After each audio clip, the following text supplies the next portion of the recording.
आभार व्यक्त करना चाहूँगी कि आपने मुझे प्रश्न पूछने का अवसर दिया। मेरा प्रश्न हमारे स्वास्थ्य विभाग के मंत्री जी से है कि गंभीर बीमारियों से पीड़ित मरीजों के लिए सरकार के द्वारा क्या योजनाएं बनाई गई हैं उसके रोकथाम के लिए, हमारी गरीब जनता की मदद के लिए। अध्यक्ष जी, बड़ा ही निराशापूर्ण जवाब आया है। मुझे ऐसा प्रतीत होता है कि जब जब सत्र में पिछले 2.5 वर्षों में आपके विभाग के द्वारा जब भी प्रश्न पूछे गए हैं तो आपका एक सेम आंसर है कि हमने इतने जिला अस्पताल, इतने मेडिकल कॉलेज, इतनी डायलिसिस की मशीन, इतने एम्बुलेंस। अध्यक्ष जी, मेरा बड़ा ही स्पष्ट सा सवाल था, और अगर आपने ये बताया है कि आपके इतने जिला अस्पताल, इतने मेडिकल कॉलेजेस हैं, तो मैं इस सदन के माध्यम से जौनपुर से जो हमारा मेडिकल कॉलेज है उसकी कुछ पिक्चर है वो आपको दिखाना चाहूंगी कि जहां पे काला पानी तैर रहा है, जो बिल्डिंग्स हैं वो बनने से पहले खंडहर हो चुकी हैं, ये स्थिति है।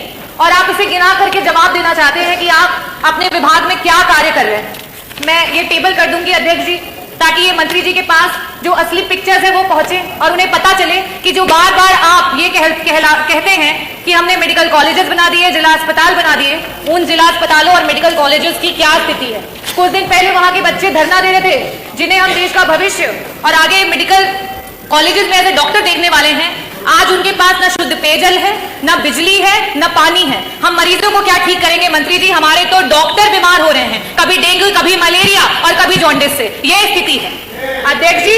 It is really shame for the UP health minister and the department of health ministry. और आज सेंट्रल में तीसरे टेनियर के बाद भी अगर मेडिकल कॉलेजेस की यह स्थिति है, definitely a shame for this सरकार कि आप इस तरीके की स्थिति ला करके रखी है आपने।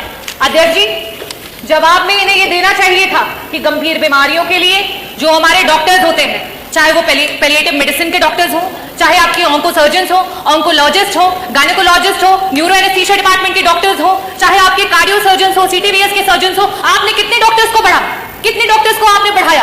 आज पेशेंट्स के अनुपात में आपके पास कितने आईसीयू के बेड्स हैं, कितने वेंटिलेटर्स हैं? अगर ये जवाब आता तो वाकई मुझे लगता कि आपके विभाग को कोई जानकारी है और सही में आप सरकार की और जनता के लोगों के लिए कुछ काम कर रहे हैं। अध्यक्ष जी, मैं वापस से अपने प्रश्नों पे आऊंगी कि मंत्री जी, सिर्फ और सिर्फ आपसे 2 प्रश्न हैं और उसके उत्तर गोल गोल ना घुमा करके सीधी तरीके से बस बता दीजिए कि आज उत्तर प्रदेश कैंसर जैसी बीमारी में देश में टॉप कर रहा है। ये प्रदेश आज इस समय वर्तमान में 2024 में हमारे पास कैंसर के 16 लाख मरीज हैं और हर वर्ष 2 लाख मरीज आपके बढ़ते चले जा रहे हैं। और इन गरीब मरीजों के पास ना तो पैसा है इलाज कराने के लिए और ना अस्पतालों में बेड्स।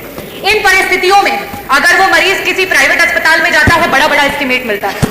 क्या सरकार कैंसर के सारे उत्तर प्रदेश के मरीजों को उनका जो एस्टिमेट जहां से भी बन करके आता है उसका एक मुश्त में पैसा उपलब्ध कराएगी कि नहीं कराएगी? मेरा दूसरा सवाल है मंत्री जी कि आज जब आपने जवाब नहीं दिया कि आपके पास सुपर स्पेशलिटी के डॉक्टर्स कितने बढ़ गए हैं, पेशेंट्स के अनुपात में वेंटिलेटर और आईसीयूज कितने हैं, तो इन परिस्थितियों में जितने भी आपके प्राइवेट उत्तर प्रदेश के हॉस्पिटल्स रन कर रहे हैं जहां पे वेंटिलेटर्स और आईसीयू की सुविधा उपलब्ध है, उनको पीपीपी मॉडल पे, सरकार तो पीपीपी मॉडल पे बहुत काम कर रही है। जगह जगह पर आप इसके बारे में एडवर्टीजमेंट करते रहते हैं। तो आईसीयू और वेंटिलेटर, क्योंकि ये ऐसे मरीज होते हैं, ब्रेन हैमरेज के मरीज होते हैं, इनके पास समय नहीं होता है।